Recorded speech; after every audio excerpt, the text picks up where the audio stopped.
Hello friends, मेरा नाम है ललिता। आप सुन रहे हैं भूतिया कहानी ललिता की जुबानी। आज की पहली कहानी है वेदांती हवेली का शाप। रोहन, प्रिया, अमित और सीमा रोमांच के दीवाने 4 दोस्त थे। उनकी हर शाम कुछ नया खोजने की धुन में बीतती थी। एक रात शहर के सुनसान किनारे पर स्थित सदियों पुरानी वेदांती हवेली के पास से गुजरते हुए अमित ने मजाक में कहा, इस खंडर में एक रात बिताने की हिम्मत कौन करेगा।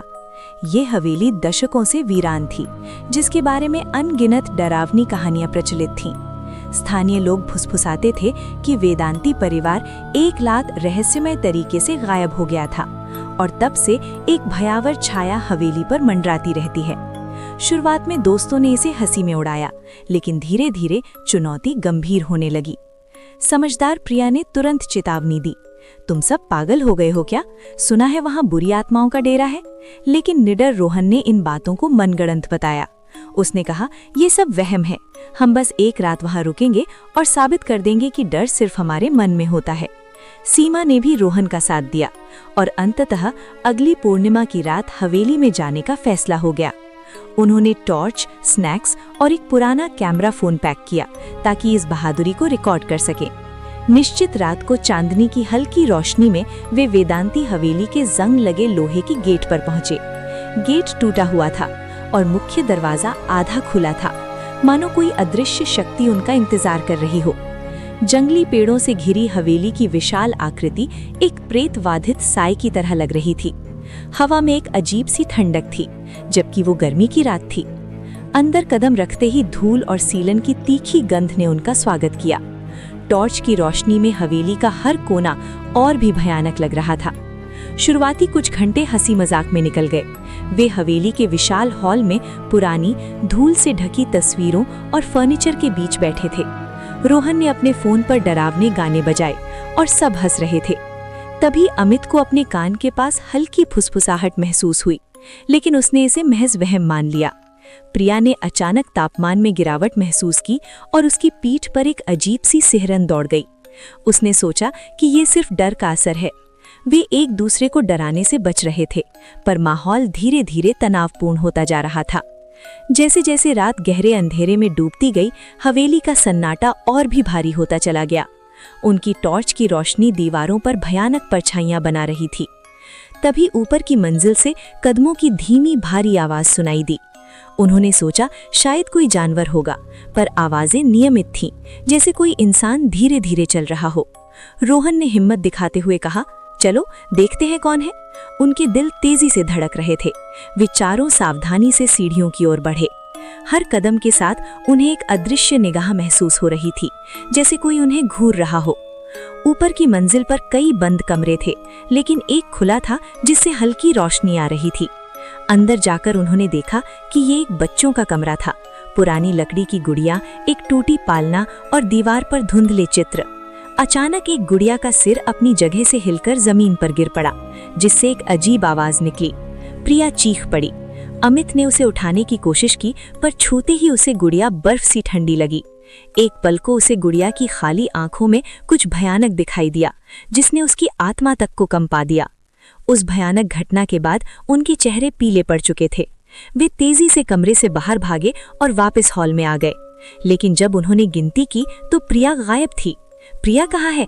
सीमा ने घबरा कर पूछा। रोहन और अमित उसे खोजने के लिए फिर ऊपर भागे, पर प्रिया का कोई निशान नहीं मिला। हवेली के हर कोने में उसकी तलाश की गई, पर वो मानो हवा में घुल गई थी। तभी अमित अचानक शांत और विचलित हो गया। उसकी आंखों में एक अजीब सी चमक थी और वो दीवारों को ऐसे घूर रहा था जैसे कोई अदृश्य चीज देख रहा हो जो सिर्फ उसे दिख रही थी। अमित का व्यवहार और भी डरावना होता जा रहा था। वो कभी बुदबुदाता, कभी बेतरतीब ढंग से हंसने लगता। रोहन और सीमा को यकीन हो गया कि उस पर किसी प्रेत का साया पड़ गया है। अमित अचानक उठा और उस बच्चों के कमरे की ओर भागा जहां गुड़िया गिरी थी।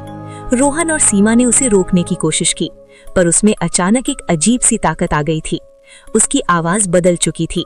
अब वो किसी बूढ़े व्यक्ति की तरह भारी आवाज में बोल रहा था, तुम यहाँ क्या कर रहे हो? ये घर हमारा है।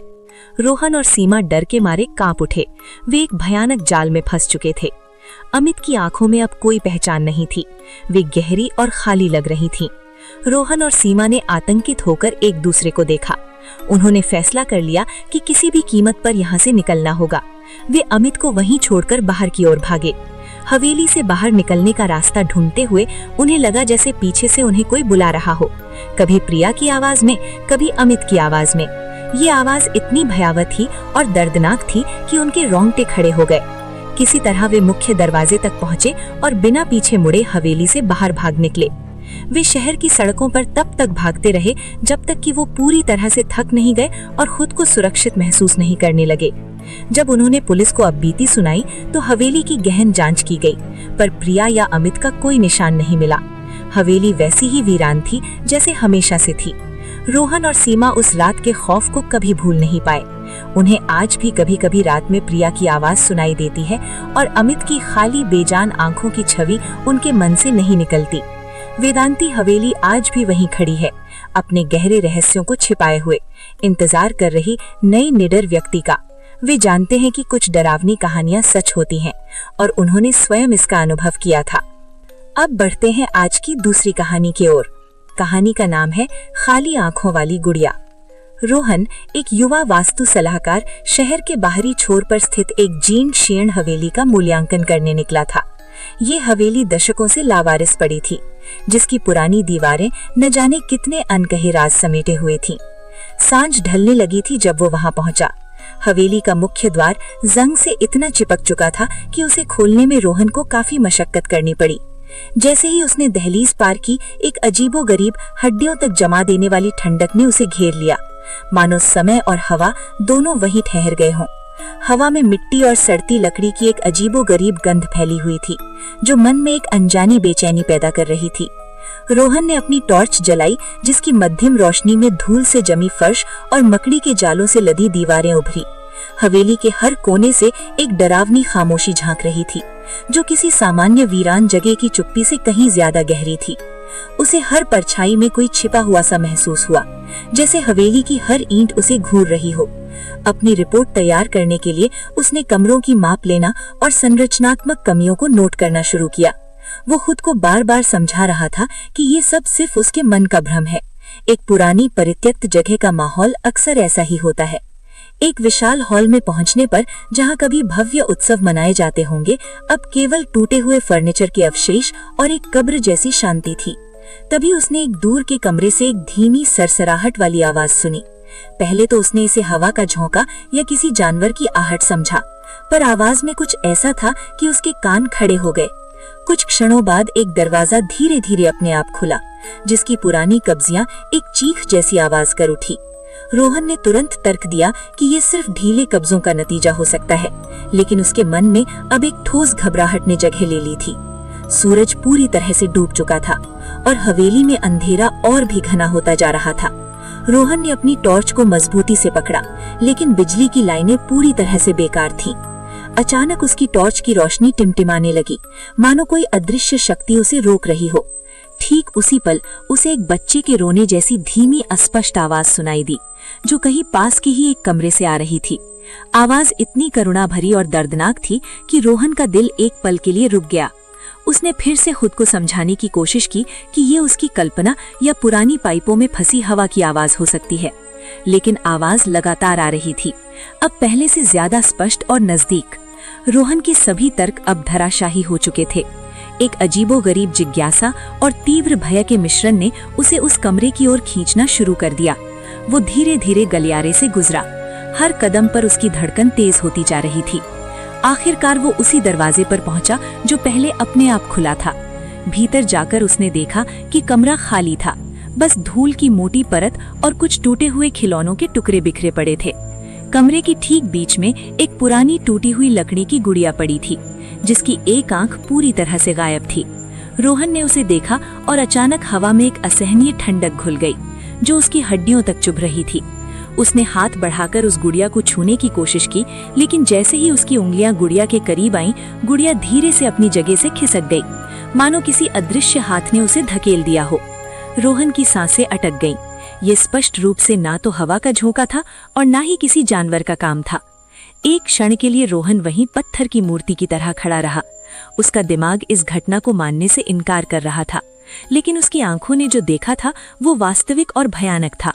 भय का एक तीव्र झोंका उसके पूरे शरीर से गुजर गया।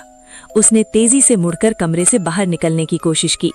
जैसे ही वो दरवाजे से गुजरा, उसने अपनी दाईं ओर एक काली अस्पष्ट परछाई तेजी से गुजरती हुई महसूस की। वो परछाई इतनी तेज थी कि वो ठीक से देख भी नहीं पाया, लेकिन उस पल में उसे लगा जैसे किसी ने उसे हल्के से छुआ हो। रोहन अब केवल हवेली से बाहर निकलना चाहता था। उसका मूल्यांकन का काम अब कोई मायने नहीं रखता था। वो तेजी से सीढ़ियों से नीचे उतरा। उसकी टॉर्च फिर से टिमटिमा रही थी, कभी बुझती तो कभी जलती। अब हर कमरे से फुसफुसाहट की आवाजें आने लगी थीं, जैसे कई अदृश्य लोग उसे अपने पास बुला रहे हों। जब वो मुख्य दरवाजे पर पहुंचा तो उसने देखा कि दरवाजा अंदर से फिर से जाम हो गया है।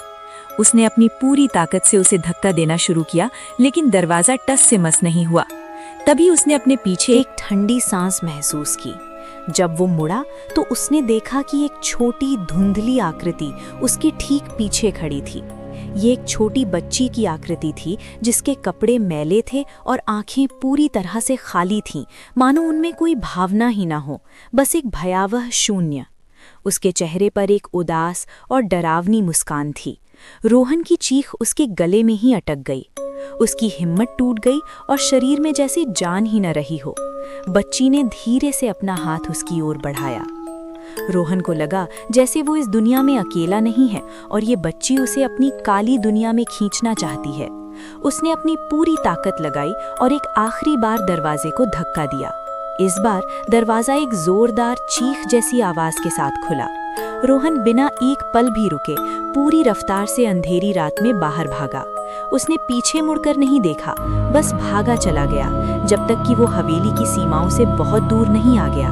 उसकी सांसें बेतहाशा चल रही थीं और दिल सीने से बाहर आने को हो रहा था। उस भयानक रात के बाद रोहन कभी उस हवेली के पास नहीं गया। उसने अपने काम से इस्तीफा दे दिया और शहर छोड़ दिया। उस रात की भयावहता उसकी यादों में हमेशा के लिए कैद हो गई थी। वो अक्सर लोगों को अजीबोगरीब आवाज़ों, ठंडी हवाओं और परछाइयों से भरी उन कहानियों के बारे में बताता है जिनके पीछे कोई वैज्ञानिक तर्क नहीं होता। हवेली आज भी वीरान खड़ी है। उसकी पुरानी दीवारें अब भी वही रहस्य और भय समेटे हुए हैं, किसी नए दुर्भाग्यपूर्ण आगंतुक का इंतजार कर रही हैं। आपको कहानी अच्छी लगी हो तो हमें सपोर्ट करें, लाइक करें, सब्सक्राइब करें और अपने दोस्तों के साथ शेयर करें। कल मिलते हैं नई डरावनी कहानी के साथ। तब तक